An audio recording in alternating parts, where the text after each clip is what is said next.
This is the plaintiff, Shelby Hayes. He says the defendant's rotten tree fell on his car one day, destroying it, and the guy won't pay up. That's right, his car was parked. He's 25 years old and works his butt off, and the defendant needs to pay for his negligence and pay him for the $3,200 he's owed for his totaled car. This is the defendant, John Dorney. He says a nor'easter brought down his tree, and the insurance company determined it was an act of God. The tree looked healthy. There was no way he could have foreseen there being a problem, and the plaintiff should go through his own auto insurance and make a claim. He's accused of not caring for his tree. All parties, please do your right hands. Welcome back to the People's Court. Next case in the docket, the plaintiff says the defendant's rotten tree fell on his car and he won't pay. But the defendant says it was an act of God. It's the case of fear God, fear trees. Thank you, Douglas. Okay, Shelby Hayes, you are suing John Dorney for $3,200, a Kelley Blue Book value of a car that you say was destroyed when his tree fell on top of your car. So what was your car doing in your neighbor's yard? This is a friend of yours' yard? Yeah, my buddy Trent. We put it there because I was going away for a vacation and we were getting work done on our bathroom and our kitchen. So we had a dumpster going into the driveway, and we didn't have enough room for it. How long had it been there? 2 weeks, 2.5 weeks. All right, and lo and behold, how do you find out that a horrible thing has happened? Well, my buddy Brian called me. How many cars were on Trent's property? 2. And he's like, "You're not going to like this." I'm like, "Oh, what happened?" He's like, "It's your truck." I'm like, "What about my truck? Just spit it out." Well, let's see what happened to your truck. Yeah. Wow. Yours is the black Chevrolet. Yep. It's green, actually. It's green, yeah. No, I can tell it's green in this one. What luck. Oh, yeah. Ah, jeez. And ironically enough, I put it there for safekeeping. So. Yeah, way to go. Yeah, that's the stump. I mean. So what happened? Was there a storm? Had there been a storm? No, not that I know of. I mean, well, where were you? I was out. I was in Massachusetts. Talk to me. What happened? There was a nor'easter while he wasn't able to see the car, and I was on vacation for 2 weeks with my family. Okay. And there was a nor'easter during that period. I'm not sure exactly what day, but when we came home, there was small branches and leaves and stuff all over our front yard. I didn't know about the backyard until we let our dog out, and she didn't come back. That's how I found the tree. Okay. Now, when the tree comes down, was there any vegetation on this tree? The last I saw the tree was in April. We had a deer having a baby in the backyard, so we kind of let the back part of the grass get a little bit higher. But the last we saw in April, there was greenery on the top of the tree.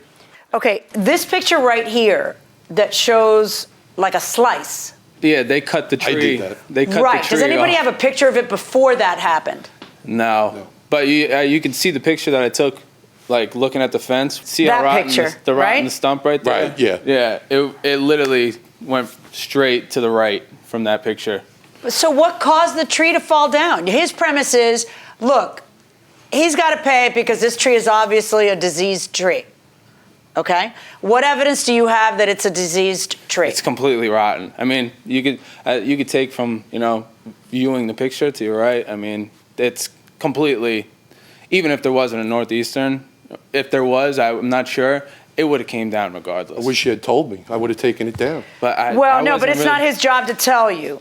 Do you have any pictures of the tree before you left town? No, ma'am.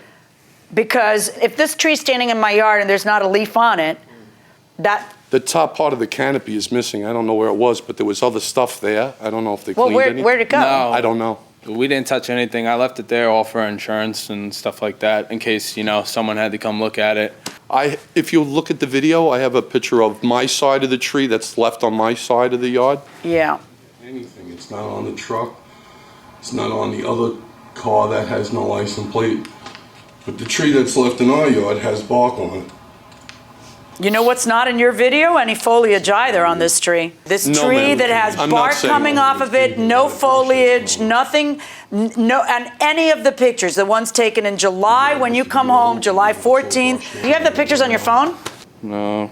I don't have any. Hold on. Every day a tree falls on a car. How does no one have... My daughter won't eat dinner until her phone eats dinner. She can't... If we're at a restaurant, phone eats first and she takes a picture. But nobody thinks to take a picture of in July. Did your insurance... You say your insurance company said it was act of God. Yes, ma'am. Do you have anything from the insurance company? No. But you've come to court completely empty-handed. You're supposed to prove there was a nor'easter. You're supposed to prove that, you know, there was some investigation. If you had something from the insurance company that says something about why they say it was act of God, there should be something out there for you to give me, and there's nothing. And another ironic thing is I'm a tree climber. Get out of here. I swear. Yeah. I work for a tree company, actually. Well, then let me ask you a question, brain surgeon. 30 years. Why do you park your car by a tree that looks completely dead? I wasn't even paying attention, Your Honor. Well, maybe you should be. Well, it was a 6-foot fence, you know, and I wasn't really concerned about... I didn't think his tree would fall. I wouldn't expect the average Joe, but a tree climber? What's a tree climber anyway? So the tree is rotten, but a storm knocks it over. Is the tree owner responsible for the damage when the tree falls on the car? Yes, for sure. Why? Because it's their tree and it's their car. So But it fell as a result of the storm. I don't think so. It's like you can't really help that. So the tree owner's not responsible. Yeah. Therefore, we need a tiebreaker. And who will that be? That will be you, sir. Go ahead, Clint. I mean, the tree owner, if he knew it was rotten, it had to come down, you know? So he should have brought it down. Yeah. And if he didn't bring it down, then he's responsible if the storm... It fell anyway, to be honest. And then nobody, like, someone would have been unfortunate. So if a tree falls in the forest, oh, that's a whole other thing, right? All right. Okay, going inside the courtroom. I climbed trees and cut them down. Oh, my Lord. Yeah. Do you have any proof that there was a nor'easter? Because that would be on you to bring... Because, you know, it's kind of the middle of summer. I'm trying kind of... Yeah. No, I don't have anything. Oh, you want me to go fetch it? I mean... I would love that. Yeah, but that's not going to happen. I'm sorry. So we've got us a problem. Do you have the Kelley Blue Book proof of the value? I don't have it Do you put on, but it was between... No, I don't take whatever. I'm just going to... Because we've known each other all our lives, and I know what an expert you are. No. You're a tree expert, and you didn't know not to park next to this. So I can't trust your version. Do you have the Kelley Blue Book value? No, it's $3,500. Do you have it in writing? It's between 1,700. Just stop. Yeah, it's less than what you're asking for. Alyssa's sending you messages. Does she not know you're here? She does. Yeah. Okay. Sorry. Yeah. It's my girlfriend. This is my time now, Alyssa. Sorry. And your video was July. Is that what it was? And your video, yeah. Was that my video or his? You have a video? Yeah. Hold on one I second. have a video of where the tree's placed, and There's the bark on top of the truck. I haven't seen that before. but you can see there's been pine beetles. That's what kills the pine trees. Those holes right there, you see the holes in the wood? No, I don't see him. You're going too fast. Ah, right there. Yeah, those are pine beetles. That's what that's a bug that, you know, burrows its way into the tree, and it stops the nutrient system and like kind of blocks up the veins of the tree from getting moisture. Why did you park the truck there if you knew that? That's great, but I'm not inspecting your lawn Right. to be worried about this lawn. Correct. If I was Well parking put. a How old truck, are you? then I How was old are you? Mm-hmm. 25, man. Okay, well put. The last thing he said, I'm not inspecting your lawn. Because here's the thing, that we as homeowners do have an obligation to make sure that we don't have anything that's going to create a danger to someone else. These cases are virtually always act of God.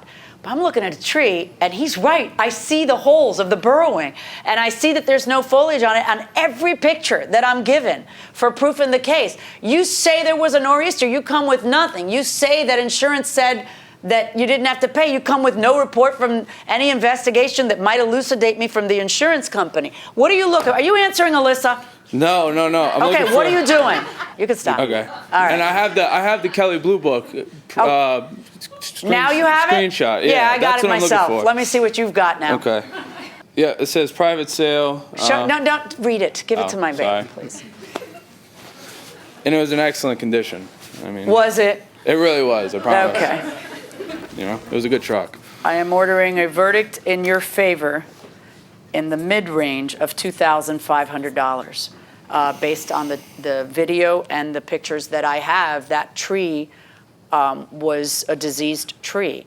And, you know, half the time, people can't even know that it's a diseased tree. But in this case, it was pretty obvious from the very first picture and videos taken in July that there's no foliage on the tree. And that's like a dead giveaway. You've got a dead tree and you got to do something about it. You can't just leave it alone because it's in the back of your yard. It could pose a danger to others. Verdict for the plaintiff, $2,500. Thank you, Anna. So the plaintiff prevails. Mr. Dorney, you just shook hands with the plaintiff. Shaking hands with me. He's a good man. He's a good man. Yes, sir. Were you shocked to find out all of this? And what about, do you have other trees like that in your yard? No. And there won't be any more trees like that in my yard now. Okay. Well, it was a first, you know? Yeah, it's a first. Maybe if you'd have gotten some evidence there was Maybe if I had a there. tree guy look at the tree. Yeah. Bring in a test. Yeah, exactly. Would have helped you. Yes, sir. Well, you seem to be in good shape. Thank you very much. I'm glad that he got. Good. You're Thank good. you very Okay, much. very much. What was your first thought when you saw the car? Did you cry? No. It wasn't a safekeeping place, I guess, so, yeah. I mean, I don't know what I would have done if I'd have seen my car like that. I tried to do everything I could. I didn't want it to come to this, but, they refused, so I had to do what I was forced to, so. Okay. Sorry about that. Well, good enough. Thank you very much. Thank you. Congratulations. Harvey?